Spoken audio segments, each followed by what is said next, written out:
Hey everybody, Who's Your Jedi here with another review for you. This time I'm talking the Doctor Who episode Heaven Sent.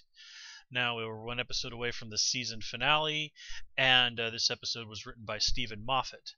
Now, Stephen Moffat, kind of a little bit of a divisive figure in New Who fandom, but this is Stephen Moffat giving us both barrels, and it's basically kind of a mega dose of the good and the bad of Stephen Moffat.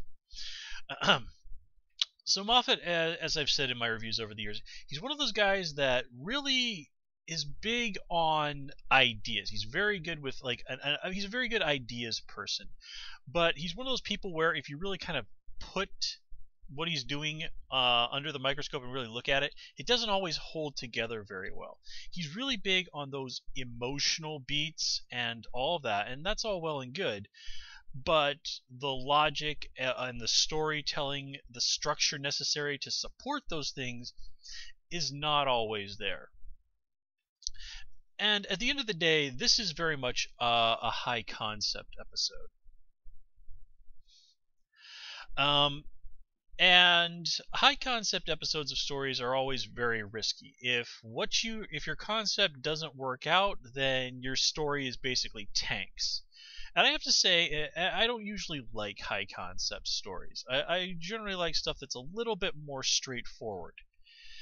Just simply because I've seen so many stories where people try for this sort of thing and it just doesn't work. Here, to Stephen Moffat's credit, it works. This is genuinely a pretty good episode. And, I mean, he even kind of has an out on the whole, well, this doesn't quite make sense things, because it's not the real world. It's sort of this bizarre pocket dimension, mind trap, prison thing. You know, it's a place that sort of operates in a lot of ways on dream logic, but also has some firm technological rules to it, which the Doctor is ultimately able to play to his advantage. So let's just kind of get right into things. Now, I've been reading some of the things that the creators have said and the other reviewers have said, and this is basically, according to the creators, kind of an episode where we get to see what the Doctor's like when he doesn't have a companion around, when he doesn't have anybody he's trying to save. You know, how much of what he does is him putting on a little bit of a show, and how much of him is this is who he genuinely is. And to me, it kind of looks like a lot of who the Doctor really is who we see, but the Doctor lies. So here we do kind of see the Doctor sort of stripped down a little bit. He does admit that he's afraid of death, which, I don't know, this doesn't really seem like a particularly huge revelation to me. I mean, we've seen the Doctor afraid for his life before. We've seen the Doctor say that he's afraid of the situation he's in before. I mean, even Matt Smith's Doctor, for example, had I am the Doctor and I am afraid. So that doesn't really seem like a big deal to me. Now, what we get here, the hybrid is me. Now, some people are kind of like, well, is he saying me with a capital M and referring to a shielder? Well, no, I don't think so. Now, one of the big things from the Doctor Who TV movie that introduced Paul McGann as the Doctor was the Doctor telling his companion in that episode, Grace, that he was half human on his mother's side. And man, I remember when that happened, and fandom was, to put it bluntly, basically shitting itself with rage when they pulled that. And since then, it's kind of just sort of been pushed off to the side. Everybody sort of agreed, yeah, Paul McGann as the Doctor is really cool. We're going to take this as canon, but that little bit we're going to put off to the side and never going to mention again. So, with that said, and Stephen Moffat even kind of one of the interviews about this episode, he said, you know what? We've never actually said that wasn't true. Never in anything we've done have we, the actual people behind Doctor Who, ever said that wasn't true.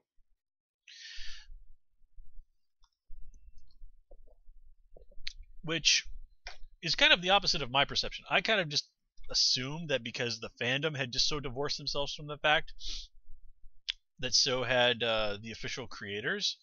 But it was just such an established fact among fandom that that particular bit is no, screw that, forget it. Um, which I suppose was perhaps a little unwise of me, because I always thought, like, man, that has to be a really, really interesting story. Now, it also sort of brings up the bit like when we had Listen, where we actually apparently got to see the Doctor's parents. Well, a Time Lord getting involved with a human is not unheard of. I mean, that's basically what happened with the Doctor's companion, Leela. She chose to stay on Gallifrey because she had fallen in love with a Gallifreyan and he had fallen in love with her. And of course, there's always the possibility of, like, well, maybe that woman wasn't the Doctor's biological mother. I mean, there's a million ways you could run with that. But the whole thing of, okay, so the Doctor, if this is the situation we're looking at, and the Doctor really is the hybrid, well, one, it puts a completely different spin on why did he leave Gallifrey. I mean, if that's what he meant, I left Gallifrey because I was afraid, and apparently the Doctor thought, like, oh, I'm the hybrid who's destined to destroy this planet one day. Well, that just kind of brings up a whole lot of questions. Like, well, okay, if the Doctor had a Time Lord father and a human mother, that means a human was able to give birth to someone who genetically was able to regenerate and do all these other things that Time Lords can do. So, if humans and Time Lords can interbreed and have all of this, And then this also reminds me of the story I read. A plan that they had for the Seventh Doctors that got tossed was the Doctor actually taking Ace, his companion, who was a human girl, to Gallifrey and enrolling her in the Time Lord Academy. Now, of course, this never became canon, but the idea that the creators at the time were batting this idea around really sort of suggests that humans have the potential to become like Time Lords. And we've seen that Time Lords really don't tolerate rivals terribly well. And if you really think about that, that puts a really, really big and interesting spin on so much of the relationship between the Time Lords in general and Earth, particularly the Ravelock situation, if you're familiar with the Sixth Doctor's run. Now, I'm not going to throw too much old 80s continuity at you guys, but I mean, this to me says it's something we really ought to be thinking about. And man, the lighting I'm getting here is kind of weird. Probably because I'm recording unusually early in the day, and there's like windows right behind my computer, so a lot of light is hitting me. God, I look as pale as a ghost. Okay. But anywho, so yeah, this episode. Now, the atmosphere in this episode was really good. The critter that they call the Veil, apparently, not very minimalist as monsters go, but it works. The location, this creepy ass castle that's rotating around. I really like the way that we only find out that it's kind of part of the confession dial. It's sort of, you see the gears inside of it. It sort of reminds me of like a pocket watch a little bit. And pocket watches are something that have popped up occasionally from time to time in Doctor Who. Like the Eighth Doctor, he carried one. I believe the First Doctor did too. The clock and symbolism we have in the 12th Doctor's opening sequences. Probably not as much of a coincidence as we might have previously thought.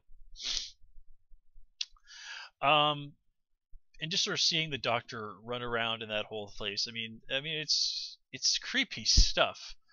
Those stories where the architecture of a building just doesn't operate under the normal rules of physics, stuff like that always creeps me out. Just because it just kind of, I don't know why. So, like, that just kind of creeps me out. That sort of thing I find to be a genuinely frightening. It's sort of dream logic, and having to deal with that as a person, even if it's just in a story, having to deal with dream logic is one of those things that really just sort of weirds me out. I suppose that's due just to me being in real life a very logical person. I'm one of those people. I think with my head first and my heart second, and so things that really step away from that, things that step away from really rational logic, kind of are just sort of really anathema to me in a lot of ways. But yeah, so speaking of that dream logic, though, there's some stuff here that really just bugs me. Particularly the thing of like, okay, the Doctor sacrifices himself to bring up the next copy of the Doctor. Why does only his skull survive? Why not like his frickin' pelvic bone or something? Well, I mean, why is that particular bone of his body the only one that survives? I mean, I know it's silly and there's all this dream logic, for lack of a better term, that we've got going on here, but still. And there's the whole thing where the Doctor talks about, like, I have at maximum, if I run to the other side of the castle, 82 minutes to eat and sleep. Well, we have seen the Doctor say that, yes, I sleep. I mean, that was kind of a big thing in the episode with the Sandmen. Kind of curious as to where the Doctor's getting that food at. But how much sleep does the Doctor need anyway? Because it's sort of... I've always got the impression that he really does not need as much sleep as a human would.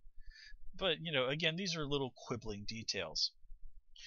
And speaking of little quibbling details, I'm a little odd. I find it a little odd that the Doctor is apparently, if you look at the lighting here, wearing like a purple coat. That just seems like so much of a purple coat. Is something I just so associate with the 11th Doctor at the end of his run, walking around in that purple coat.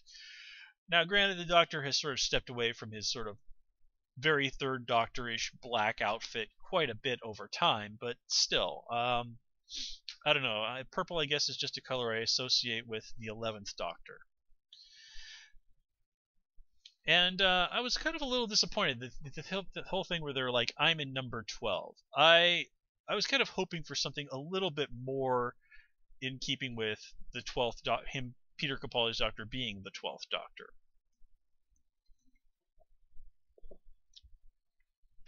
Honestly, when he came into that room and there was those clothes on there, I thought, like, man, how cool would it have been if there'd been like little mannequins and stuff with like the other Doctor's outfits on there, and they'd been like trying to force him to sort of dress up as one of the other Doctors just to screw with him.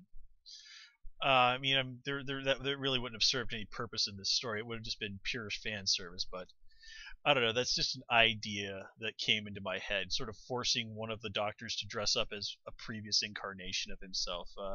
That seems like a really great way to sort of mess with the Doctor's head. And it's always sort of fun to listen to the Doctor comment on his various previous incarnations. So let's see, what else? Well, again, I wasn't hugely surprised to see Jenna Coleman pop up this episode, especially even when we see that whole little Clara thing that he's bouncing off of in the Mind Palace. I mean, that's what everybody's been calling it, is the Mind Palace, just because of Sherlock and stuff. And again, this just kind of tells me that, yeah, she's probably going to turn up again next episode, and in some way, this is kind of going to be, I don't know. It's like, yeah, hey, we got Clara's soul in this jar here.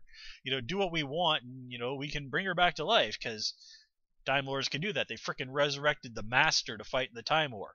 If they can resurrect a Time Lord, I'm pretty sure they can resurrect a human.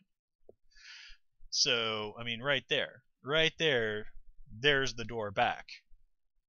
Now, whether or not they're going to take that, well, again, I just don't think this show has the stones to have Clara be dead and that's the end of it. She's going to get a happy ending somehow. I just have no doubt about it. Again, I don't think they have the stones to just sort of like, oh yeah, she's dead. No. I don't buy that for a minute. And I gotta say, I do like that bit at the end with the Doctor conveniently popping out of the dial, conveniently where a small child just happened to be hanging out in the desert, as children do. But one other thing I did like how that Doctor's talking about Time Lords are very quick not to bury someone. Like they had this woman out in the ground apparently until she actually started decomposing and birds started plucking at her, sort of like those Tibetan sky burials. I mean, that does make sense in a really creepy kind of way. It's like, we don't want to bury them until we're absolutely sure this regeneration just isn't really taking a long time. But yeah, I mean, that speech that he gives, like, yeah, I'm coming for them. well, whoever did this has to know that the doctor, if they get out of this, and the doctor probably is, yeah, he's gonna be coming on all his engines, as the old poem goes.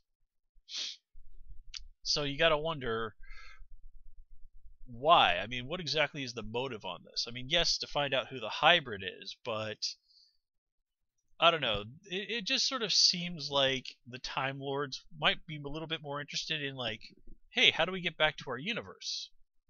On the other hand, if they pop back into the regular universe, it's like, up, back to war with the Daleks. That war that we were getting our asses kicked in.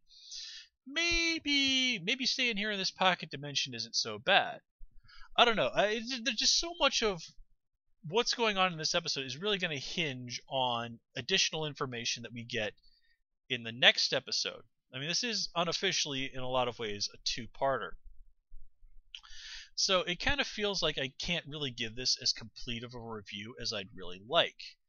Now, at the end of the day, do I like this episode? Yeah, I thought it was pretty good. There were some parts of it that didn't really work for me, but those elements are really just matters of my personal taste. What really makes a story work for me?